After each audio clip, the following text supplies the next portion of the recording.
Hey guys, welcome to another one of my videos. I haven't made a video like this in a very long time. I don't really have the time anymore to make videos like this anymore. But this is just a one-off thing. Once in a blue moon I'll pull out something like this. And I wanted to do a video like this. I wanted to call it like, but does it work on real hardware? But no, I didn't want to do it the same way that redhotsonic made his videos. You know, I'm going to tell you straight off the bat. I'm going to address the elephant in the room straight away and tell you what's going on with this ROM hack and why am I doing this. Okay, and I'll tell you straight out now that this ROM hack does work on real hardware, you know, but I will still show you the results. So what I'm planning on doing is I'm going to show you what this ROM hack, how it plays on an original PAL Sega Mega Drive, motherboard revision VA5, and then I'm going to go upstairs and I'm going to film upstairs. I'm going to boot the same ROM on the EverDrive on the Analogue Mega SG, and we'll see how that goes. So as you can hear, I've also got my 1-year-old son here with me. I can't put him anywhere else for this video. He has to be with me. So if you just try and block out the noise in the background, I'm going to try and make this, I'm not going to try and waffle on and make this a 20-25 minute video. I'm going to try and, you know, just get on with it. But I'm going to just point out, like, address the elephant in the room straight away, that I'm not, this is not going to be a ranting video. I am not here to rubbish the author of this ROM hack in any way. I'm not out to, you know, do that. But, you know, any criticism that I dish out in this video, it's fair criticism. It's not, I'm not going to be overly critical in areas where it doesn't have to be, you know, and I'm not going to show the footage for too long. So that's it. I might even chuck in a little bit of a surprise at the end of the video. So, well, let's start then. I guess what compelled me to do this was, it's called Sonic and Johnny. It's by Lone Devil. I mean, this came out just a couple of days ago. It's one of the first hacks that came out for the Sonic hacking contest of this year, and it's not the issue itself that enraged me. It was what the author of the ROM hack put on the download page that really pissed me off. And, you know, I guess in some way that compelled me to do this. I mean, the game works. You're going to see in a minute. It works on real hardware. If you've got a 60 Hz NTC Genesis or an NTC Japanese Mega Drive, you're a shoo-in. You've got nothing to worry about. This will definitely work on that. If you're in Europe or you're in a power region like me, then yes, it will still work on real hardware, but we do have to jump a few hurdles. So I've got it here on my Mega EverDrive X7. I don't have a Pro. I've still got the X7, but that shouldn't matter. So as you can see, it says Sonic and Johnny E by Lone Devil. The E isn't meant to be there. I put that in. I changed the ROM configuration out of spite, because he said on the download page that, oh, you know, if you don't, what do you say, that it doesn't boot in PAL, but not that it should matter. You shouldn't really be playing it in PAL 50 anyways, or who plays it in PAL 50 Hertz anyway? Like, it's meant to be some sort of sarcastic remark. So I went and just use a hex editor and change it from a world ROM to a European ROM. Not that it makes any difference, but it just makes me feel better. And, well, let's see if it boots up, eh? I'm already talking too much. Well, there you go. I got it in the first try.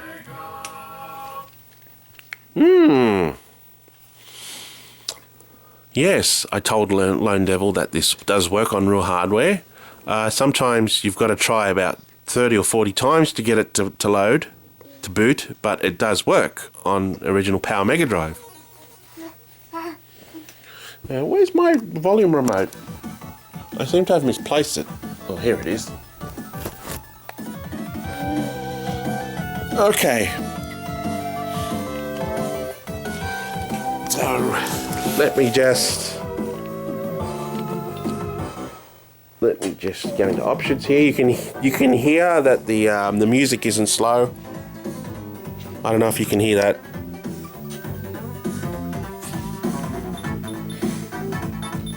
This is running on a PAL Mega Drive, by the way. Actually, didn't already know that.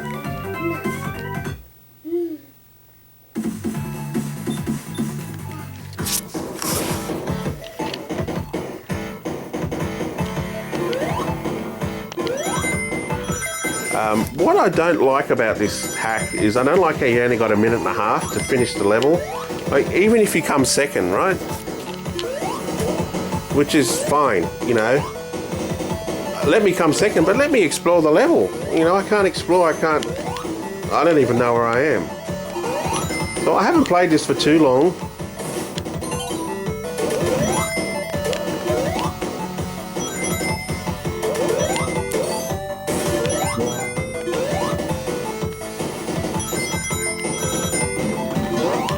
So I'm not, like I said, I'm not going to be overly critical of the ROM hacker, the author. I think Lone Devil's made a really good hack here, with all fairness. It's just got stability problems. Much like Metal Sonic Rebooted in, was it 2017 or 2018? That had a similar issue to this, and I'm going to get to that a little bit later.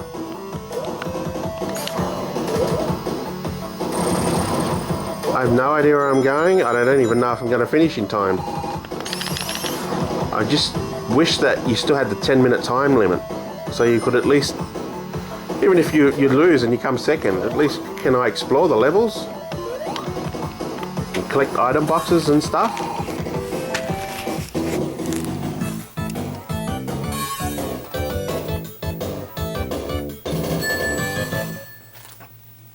Yay! Oh well, I've done it.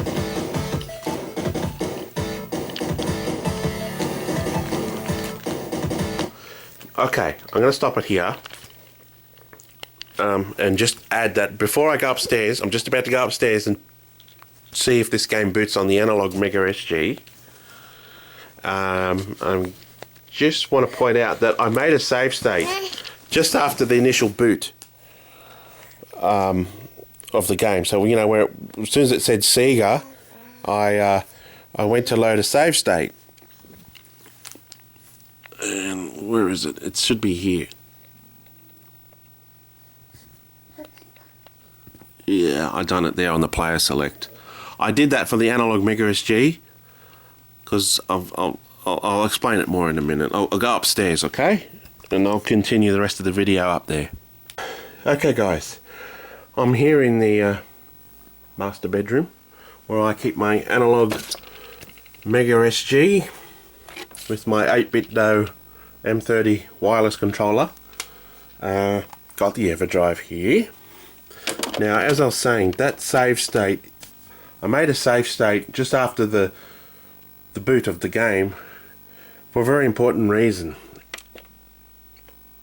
And that is because it doesn't work on the Mega SG at all, in 50 Hertz that is. Oh, how am I going to do this? Oh, this is going to be hard. I have to film the television screen like a poor man's way of filming. I can't set it up with my recording equipment up here. Oh. Alright, so that's the EverDrive menu. We'll just go to settings of the Analogue Mega SG so I can just explain a little bit in further detail about this. Where is it? Hardware, yeah. There's, I don't know if you can see that, but there's 4 settings there for what region you live in. You have USA, Japan, PAL regions, and PAL Extra. So there's 2 PAL modes here. And unfortunately this ROM hack, Sonic and Johnny, doesn't work with neither PAL setting. It works on the 2 NTSC settings, so that's fine, but it doesn't boot at all on the power export or power domestic settings. And I find that a bit strange, because usually when ROM hacks have bugs and things, they usually work better on emulators or consoles like this that are not 100% real hardware. This is like FPGA. The Analogue Mega SG's got a Cyclone FPGA chip inside, which is designed to simulate all of the real hardware of the original Mega Drive Genesis. So, but it's not software emulation, so it's not the same thing that you'd get on an emulator. It's a bit different. It's sort of somewhere in the middle between real hardware and emulation. But anyway, it doesn't work on the Analogue Mega SG for whatever reason. Let's try it again. Sonic and Johnny. We'll just be greeted with an endless black screen. See, it won't work. So I'm gonna have to get out. And I'm sorry if the camera's gone blurry. This is very hard to do. I don't have my recording equipment to film up here. I'll have to do everything this way. So I'm just going back to the menu. The save state, as I mentioned earlier, that was there for this Analogue Mega SG, so I could play it in power 50 Hz on the Analogue Mega SG by bypassing that initial, checksum boot and then loading the save state. I was able to play the game in power 50. So we go to system, and I have to change it from, power regions to USA. So if I change it to USA, I go back into the game, it'll start, it'll boot. See, no problem. Oh, I don't know if you can hear that. I'll try and turn the volume up.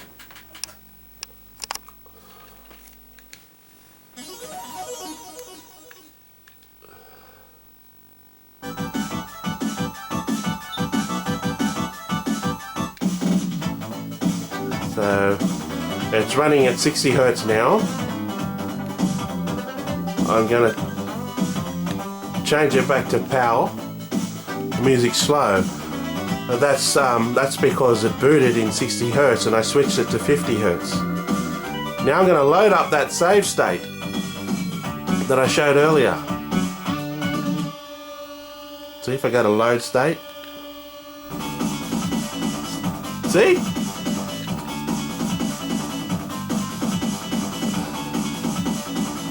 It's the music's not slow anymore. See, it went from slow music to normal, optimized music, and it's running in 50 Hz. So that's why I made the save state. It was just to bypass the problem that it has, which for whatever reason, I don't know why it does that, but anyway, it's running. It's running in 50 Hz. So, yeah, I'll go back down and just finish off this video with the last part. Okay guys, so I'm back here downstairs and I'm just gonna finish it off here. So I showed what the ROM, what the hack's like. It boots on real hardware. Sometimes you do have to try it like 10 or 20, maybe 30 times just to get it to load. Look, I'll try it again, just to see if it'll boot again. It might not this time, I don't know.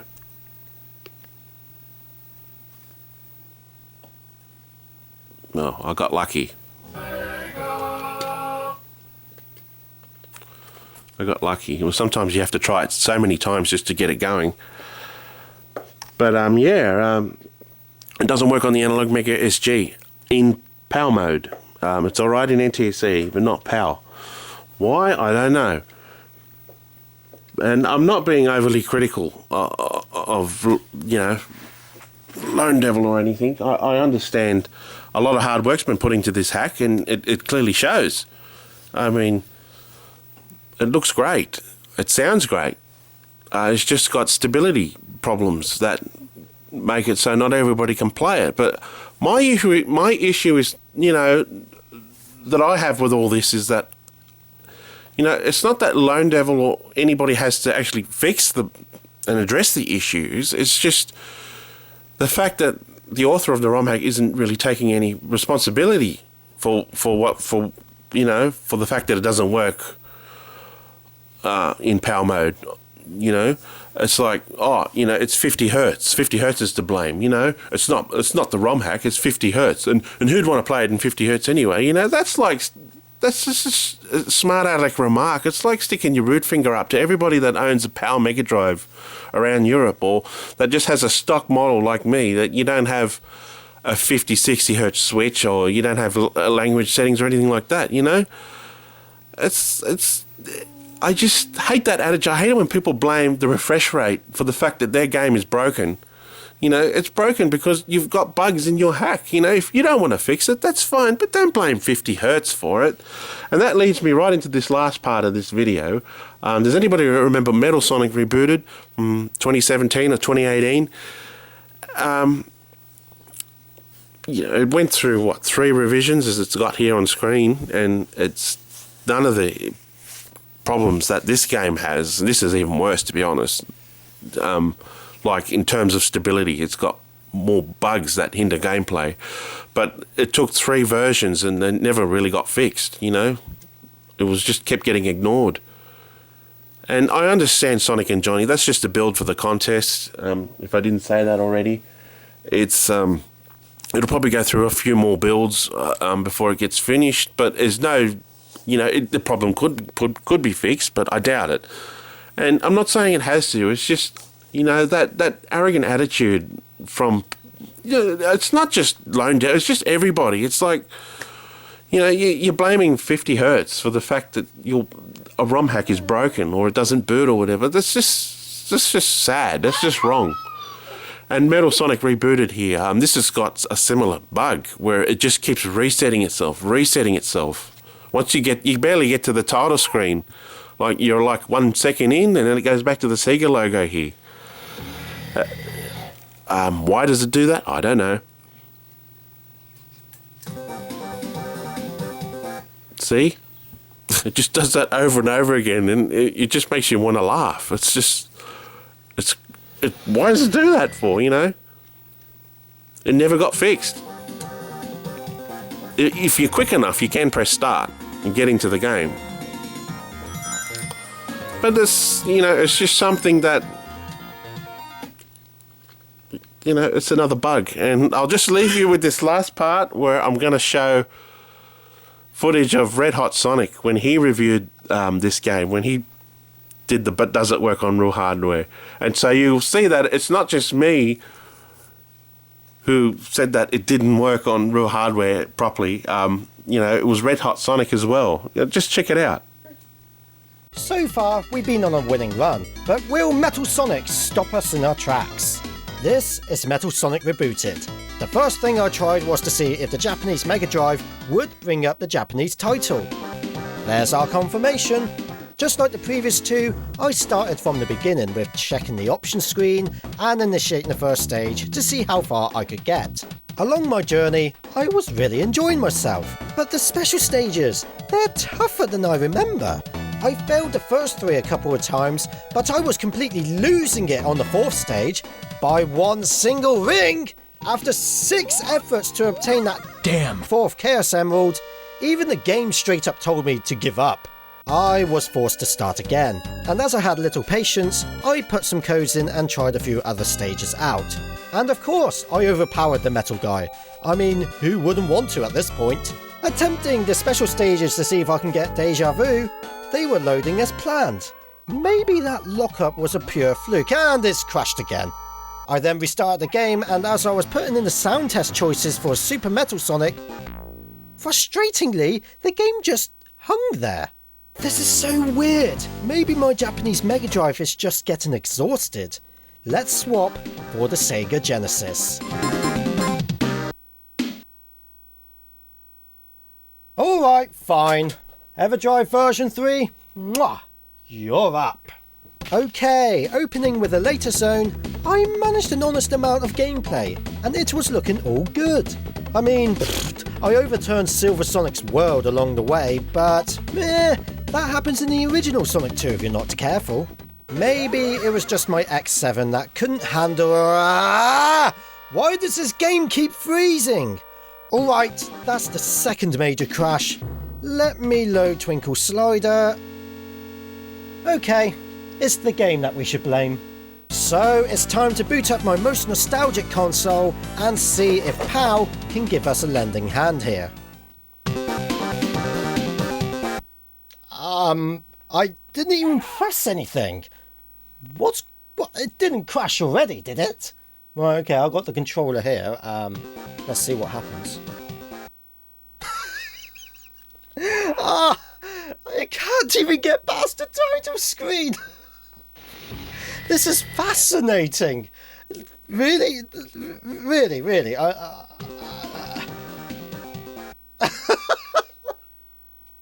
Wow.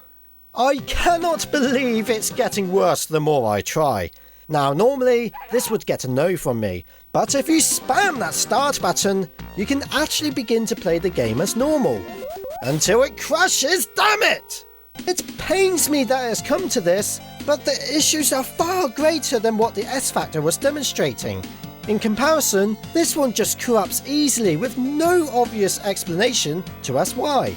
And that has forced me to come to this conclusion. Does Metal Sonic Rebooted work on real hardware? Only because occasionally I was able to get a great amount of playtime, I'm going to rank this partially. Okay, I was just borrowing that footage, okay? That was just... I just had to show that. Just to prove that it's not just me who's saying that it doesn't work as it's intended. It was redhotsonic as well. It's worse than 50 hertz, yeah. It just goes to show, don't blame 50 hertz, and it's the game. The game's buggered up, If you don't want to fix it, don't fix it. But don't blame the refresh rate. I mean, can you believe there's a reproduction cartridge of Metal Sonic Rebooted floating around on the internet? I mean, you must be pretty dumb to want to get this hack on a reproduction cart, because I certainly wouldn't. I mean, not that I'm against reproduction cartridges. It's just that knowing that this game is riddled with bugs like that, and you've got a save state to get around all those crashes, and it keeps resetting itself on the title screen in 50 hertz. So I'd stay clear of a reproduction cartridge of this one. But anyway, that's the video, guys. I know I said I'll try not to make it 20-25 minutes, but it ended up being like that. So I hope you enjoyed it. Yes, it works on real... Sonic and Johnny works on real hardware, but with PAL mode, it takes a lot more to get it going. And if you own an Analogue Mega SG, then you have no hope in hell of getting it to run in PAL. Oh, well, that's not true. I mean, you just do what I did. Just change your setting to NTC or Japan, and it'll boot, and then I guess just swap it back to PAL. It just means you'll have slow music, but better than nothing. Anyway, I hope you enjoyed the video. Catch you later, guys. Bye now.